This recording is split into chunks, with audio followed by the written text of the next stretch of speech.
और चलिए यहाँ पर हम अब जुड़ते हैं इरिडा के सीएमडी प्रदीप कुमार दास से। प्रदीप जी, आपका बहुत बहुत स्वागत है हमारी इस खास पेशकश में। नतीजों पर हम बात करने वाले हैं और यहाँ पर जो नतीजे फिलहाल आते हुए दिखाई दे रहे हैं, पैट का आंकड़ा 388 करोड़ पर आता हुआ हमने देखा है, लगभग 36% का इजाफा यहाँ पर।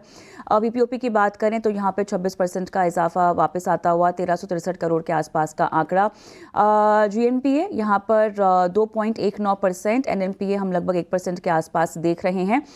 सर, पहला सवाल तो इस क्वार्टर में जो ग्रोथ को लेकर आंकड़े दिखाई दे रहे हैं, इस ग्रोथ के ट्रिगर्स और फैक्टर्स कहां से इकट्ठा होते हुए दिखाई दे रहे हैं, जरा बताइएगा। बहुत बहुत धन्यवाद कविता जी। पहले तो ग्रोथ में कहीं कुछ भी है नहीं, हम लोग लगातार ग्रोथ कर ही रहे हैं और आगे भी करेंगे। और ये एक दो क्वार्टर वाला बात नहीं, 4 साल से ऊपर हो चुका है, क्वार्टर टू क्वार्टर ग्रोथ काफी वृद्धि हो रहा है। नॉर्मली आप हमारा बिजनेस का जो ग्रोथ होता है, पहला क्वार्टर में जो होता है, सेकंड में उससे ज्यादा होता है, थर्ड में उससे ज्यादा, फोर्थ में सबसे ज्यादा होता है। ये सीजनल काइंड ऑफ थिंग है। बट हमने कोशिश किया था कि पहला क्वार्टर में अच्छा करने के लिए, तो इस बार हमारा पहला क्वार्टर का ग्रोथ अच्छा रहा। सेकेंड क्वार्टर में नॉर्मली जो होना चाहिए उतना मतलब कर सकते थे, तो वो इतना नहीं हुआ। उसका मेन कारण होता है उस पीरियड में प्रोजेक्ट कंस्ट्रक्शन एक्टिविटी बंद पड़ता है, क्योंकि बारिश का सीजन रहता है और ये रिन्यूएबल प्रोजेक्ट 6 महीने से 1.5 साल के भीतर हो जाता है। तो उसमें से बारिश का जो 3-4 महीना इम्पैक्ट रहता है, उसका सेकंड क्वार्टर में थोड़ा बहुत डेंट पड़ता है। बट आप देखेंगे हमारा जो सैंक्शन है सेकंड क्वार्टर में काफी वृद्धि हुआ है। तो जिसका डिसबर्समेंट का इम्पैक्ट आपको सेकंड क्वार्टर में, सॉरी थर्ड क्वार्टर में और फोर्थ क्वार्टर में उसका इम्पैक्ट आएगा। मगर आप half year to half year अगर कंपेरिजन करेंगे तो हमारा जो लोन बुक का ग्रोथ है ऑलमोस्ट 36% है। आप सीएजीआर ग्रोथ अगर 4 साल का देखेंगे लोन बुक का 27%, तो 27 के अगेंस्ट में यहाँ पे ग्रोथ 36 हो रहा है। सिमिलरली अगर आप नेट इंटरेस्ट इनकम का देखेंगे तो उसका 20% का सीएजीआर 4 साल का था, अगर ये हाफ ईयरली आप कंपैरिजन करेंगे तो यहाँ 35% का आ रहा है।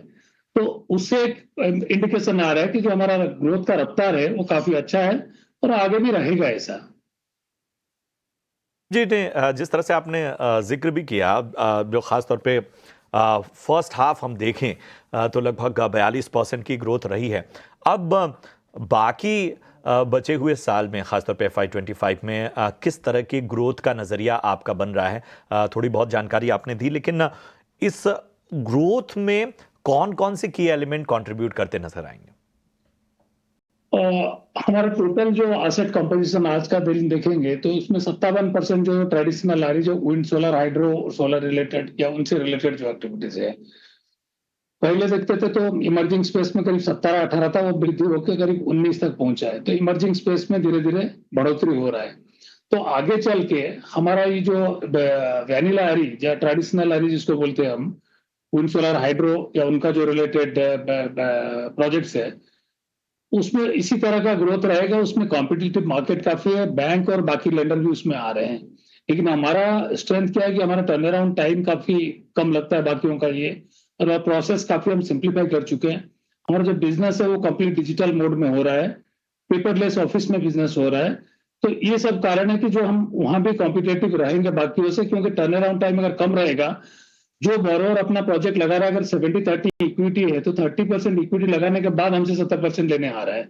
तो उसका 30% प्रोजेक्ट लगाने के बाद जो लोन लेने का समय है वो कम लगेगा, तो उसका इन्वेस्टमेंट का कम पीरियड आइडियल रहेगा। तो वो एक एज रहेगा। दूसरा जो इमर्जिंग स्पेस है, हमारा ऑलरेडी 19% लोन बुक है, आगे उसमें हम और बढ़ोतरी उम्मीद कर रहे हैं।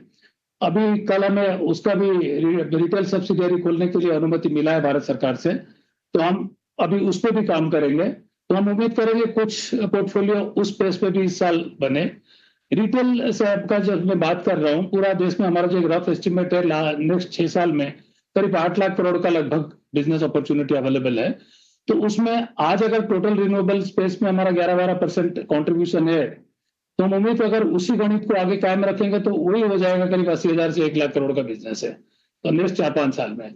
तो इसका अलावा जैसे गिफ्ट सिटी में हमारा ऑफिस इन प्रिंसिपल अप्रूवल मिल चुका है, अभी कमेंसमेंट ऑफ बिजनेस करने का तैयारी में है, वो लगेगा। तो उसके लिए हमें काफी इक्विटी का जोड़ना जरूरी है, क्योंकि हमारा करार अभी 20% पहुंचा है और हम कोशिश करेंगे करार को 18 से 20 तक रखेंगे। उसके लिए फ्रेश इक्विटी लाना है।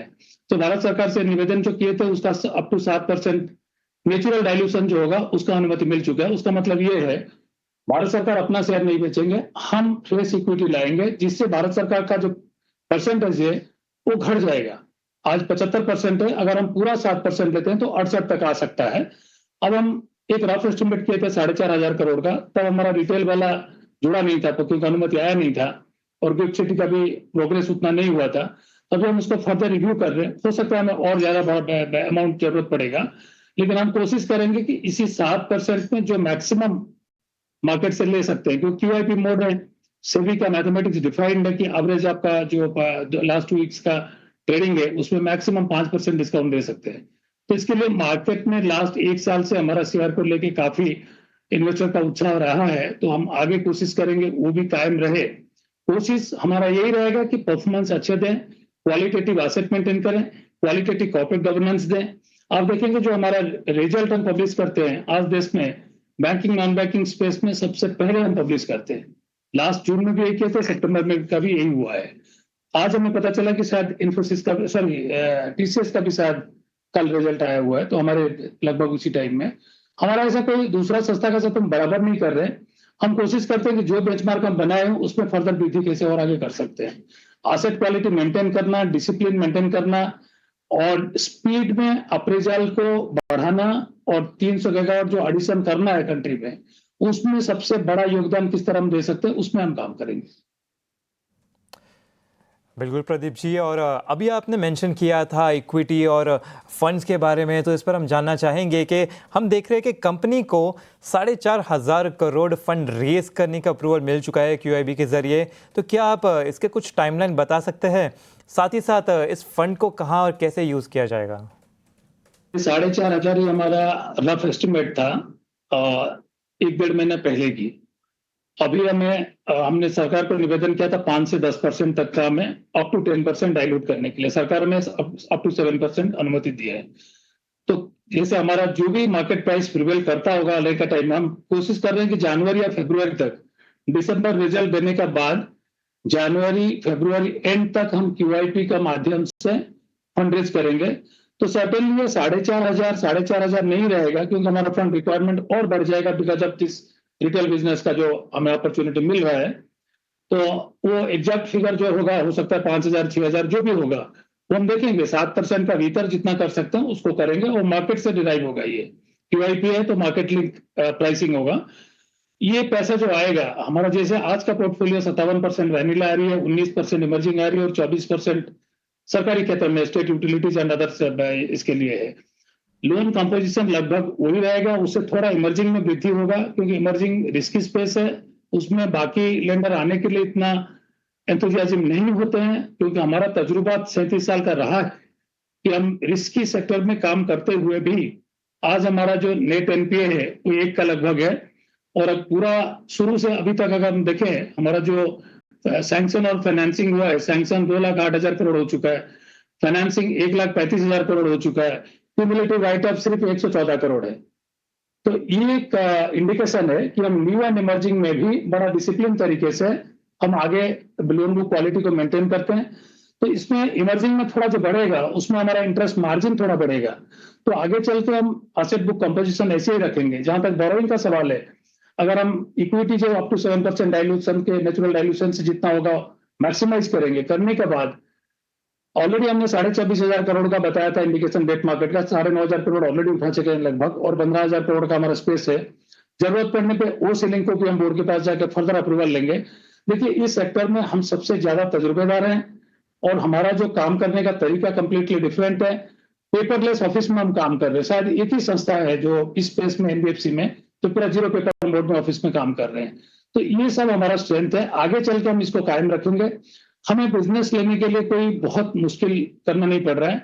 जो हमारा प्रयास रख रहे हैं अभी, discipline, attitude and simplicity. Discipline की बात होता है, हम अपने बोरोवर को हमेशा रिक्वेस्ट करते जी। हैं आप अपना डिसिप्लिन मेंटेन करिए, और हम अपने तरफ से पूरा प्रोएक्टिव पॉजिटिव एटीट्यूड उनको भी शो कर रहे हैं। बिल्कुल और जहाँ तक रूल रेगुलेशन गवर्नमेंट का, आरबीआई का, उसको जितना सिंप्लीफाई कर सकते हैं उसके लिए हम प्रयास कर रहे हैं। So, बिल्कुल। ये तो चलिए DSP यहाँ पर तमाम कोशिशें जो आप ले रहे हैं प्रदीप साहब, उम्मीद करते हैं कि आगे सब रंग लाए। और फिलहाल मेरा समय समाप्त हो गया है, लेकिन आप जुड़े। अष्टमी और नवमी की आपको ढेरों शुभकामनाएं सर। धन्यवाद हमसे बात करने के लिए। आपको बहुत बहुत शुभकामना।